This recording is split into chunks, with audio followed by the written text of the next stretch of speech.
The Securities and Exchange Commission last year revoked the licenses of 53 fund management companies for several regulatory breaches. The companies were said to have more than 8 billion cedis in assets under management. The collapse of the companies came at a time a number of the firms were unable to meet investors' demands for the funds. An analysis of the country's financial sector showed that some of the collapsed fund management companies had their funds locked up in savings and loans companies and financial institutions that were shut down by the central bank. With government's intent of ensuring all depositors of collapsed savings and loans companies, finance houses, and MFIs fully paid their deposits, Kisseih Antonio argues that increasing the cash component to the fund managers would do the industry a lot of good. He adds that there has to be increased financial literacy for the public as well. First and foremost, I would want to plead with government to treat SEC-regulated institutions like the banks.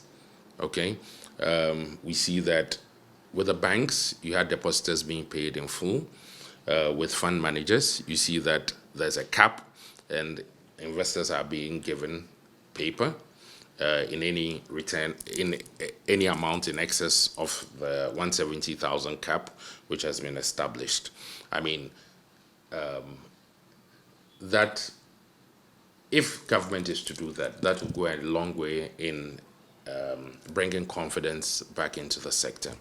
I guess when it comes to the industry itself, it's important that, there's some financial literacy. We educate our customers about the fact that, look, every investment has a potential upside, but there are also potential downsides. We all know that investments, there's a risk-reward curve. The higher, the risk you take, the higher the potential return. But you should also know that there's also a higher potential downside.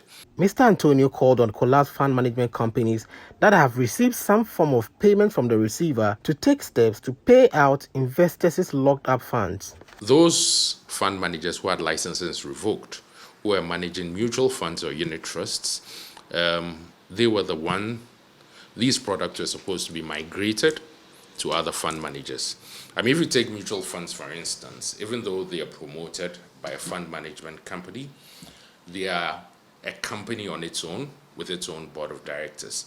So their activities are to a certain degree divorced from the activities of the promoter. So I guess with those, I mean, the new fund managers who are appointed for such schemes will have to do the needful when they are paid monies from these institutions who've gone down.